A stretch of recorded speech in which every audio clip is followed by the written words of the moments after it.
அஸ்ஸலாமு அலைக்கும் வரஹ்மத்துல்லாஹி வபரகாத்துஹு. தினமும் ஒரு தெளிவு. சிரமமே இல்லாமல் அழைப்பு பணி செய்வது எப்படி என்று ஒரு சகோதரர் கேள்வி கேட்டிருக்கிறார்.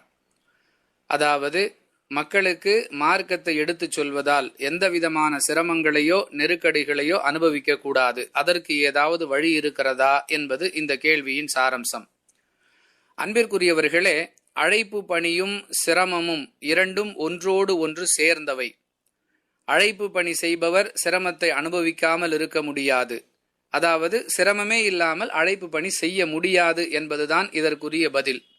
இதை நாம் நம்முடைய கற்பனையில் சொல்லவில்லை. குர்ஆனிலும் ஹதீஸிலும் இதற்கு தெளிவான ஆதாரங்கள் இருக்கின்றன. 15வது அத்தியாயம் 94வது வசனத்தில் அல்லாஹ் சொல்லுகிறான், ஃபஸ்தஅ பிமா துஅமர், உமக்கு ஏவப்பட்டதை தயவு தாட்சண்யம் இல்லாமல் எடுத்துரைப்பீராக.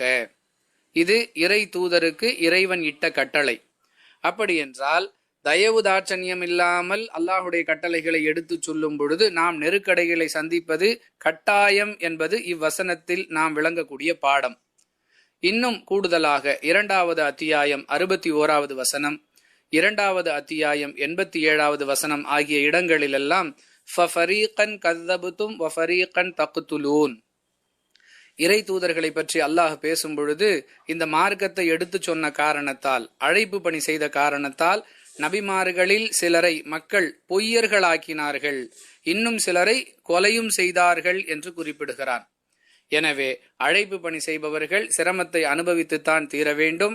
அதற்குரிய கூலியை அல்லாஹ் நிச்சயம் மறுமையில் நமக்கு வழங்குவான். இந்த நம்பிக்கையோடு சிரமங்களை எதிர்கொண்ட நிலையில்தான் நாம் அழைப்பு பணி செய்ய வேண்டும்.